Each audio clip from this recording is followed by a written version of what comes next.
money, I would've went dummy and been grand. But I got this shit locked up, can't nobody stop us, young nigga. I'm chasing that big bag. Everybody around me, they clutching the fire.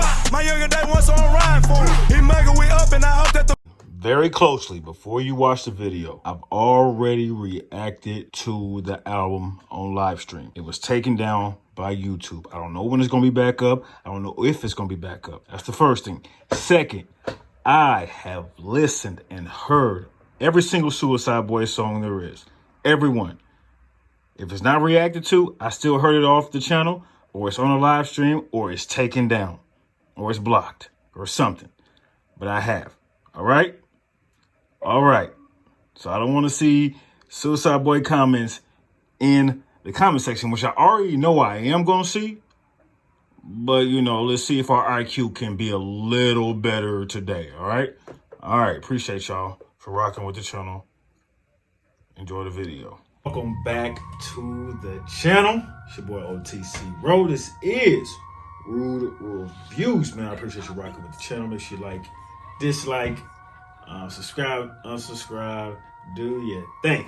As you see the title, this is SCRIM, A Man Rose from the Dead, album review and final thoughts. Now, I first want to start off by saying that I do understand what the album means to SCRIM and what direction he was going in pertaining to the album and the vibes he was trying to give off, which was all the vibes. Like, you got every type of vibe he could probably think of to give you in this project. I do respect him being sober 1,000,000,000%. I understand what getting sober looks like. I understand what that feels like. Not myself, but I grew up in a neighborhood where I saw a lot of people on drugs, and you know, to be honest with you, this nigga SCRIM is a productive addict. You know what I'm saying? If he can build himself up and get himself to the standpoint he is right now, and still be and be on those drugs and be an addict, hardcore addict. I've seen people who probably was on lesser drugs and didn't do much as him. So I respect him on that level. And I do understand the direction, him giving a new sound and him taking a new direction and him being on a sober tip. So shout out to SCRIM for being sober. Beautiful thing.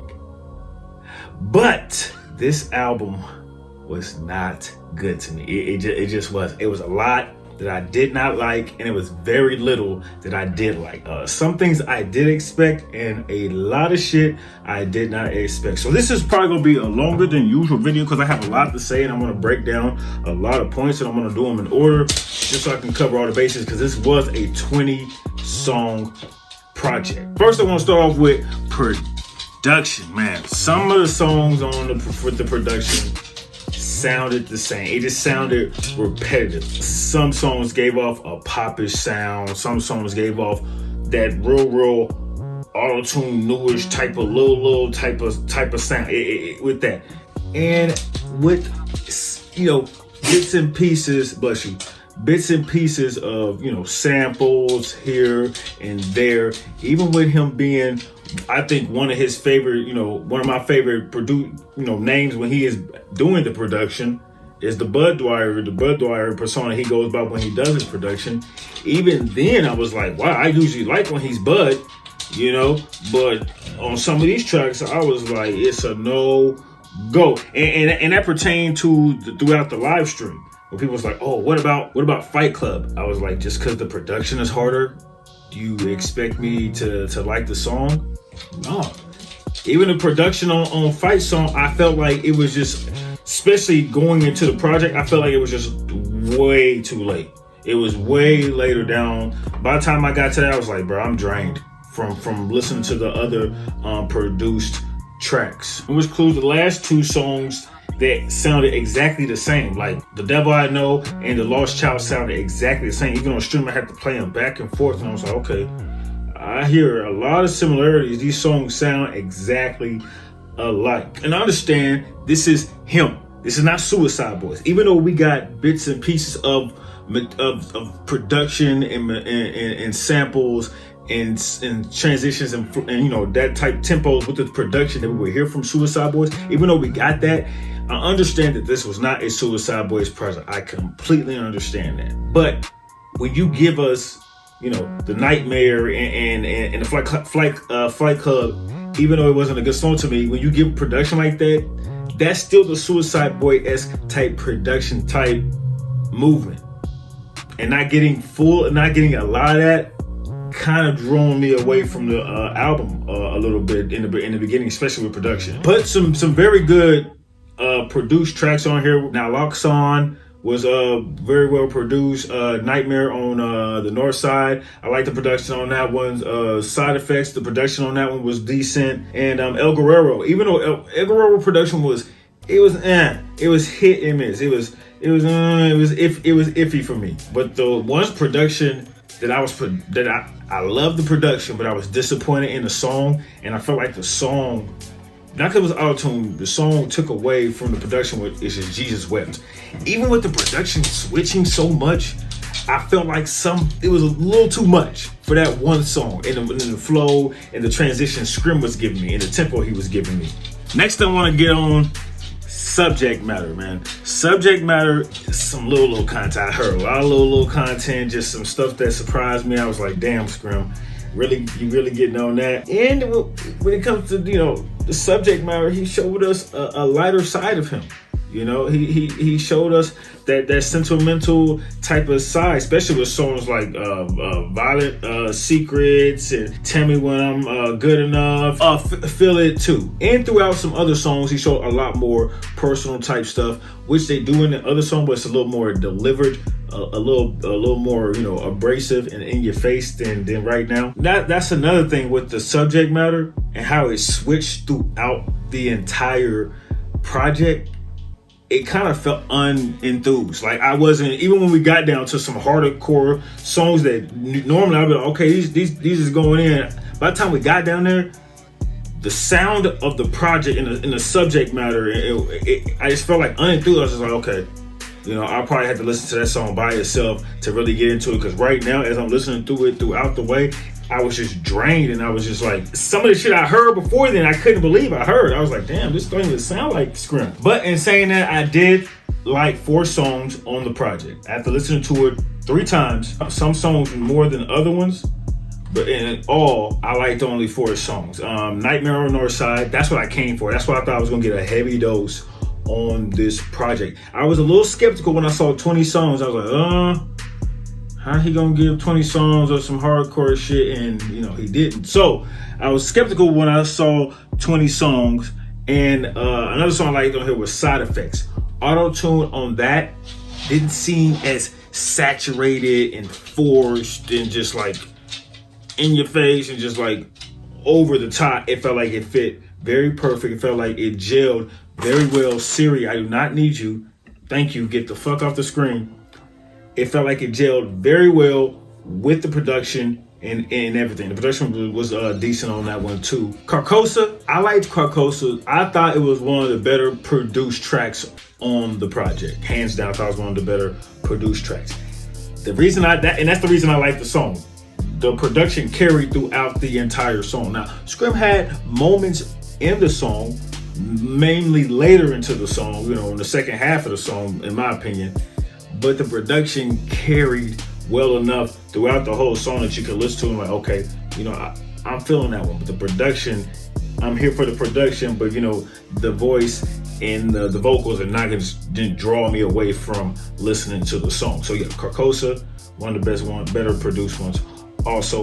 And one that when I first listened to it, I was like, I'm not really feeling it. Why does this have a star? And that was The Illusions of Grandeur. I liked the vibe. I listened to it, I was like, left foot, skate, hey, right foot. I like that vibe. Smoke with it, I was chilling with it. I was like, okay, I like this vibe. It's chill. It's new, something new that, you getting from him. But I would have rather get that type of vibe throughout, consistently from especially from the production than what I heard. Now the worst songs on the project, two worst songs on the project to me is Percocets and Papers, which I felt like was a forced smoke song, which I thought was a filler song. It was a lot of filler songs on here. He Got Game, I felt like it was a filler. Violence Secrets, which is the other song I did not like on this project, which I thought was a filler that sounded similar to some of the other songs that were also on this project. And Scars I also thought was a filler. Not necessarily a bad song, but I just thought it was, even though it was an early song, I just thought, that throughout the project, that song could have been, maybe left out. Or some of the other songs could have maybe left out, and it would have, made that song sound or look a lot better throughout the project, if that makes any sense. So yeah, Violent Secrets and Percocets and Papers, thought both of two filler songs saturated with spine-tingling auto-tune, especially Percocets and Papers, man. Just the auto-tune, and it was just like right through here, just.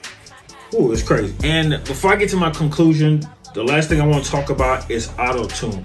Way too much fucking Autotune. The Autotune made this project sound so inconsistent. Like I said, I was so unenthused when I got to certain parts of the project. When I got to Nightmare on the North Side, it was the midway point. We did a roll call, and I was like, okay.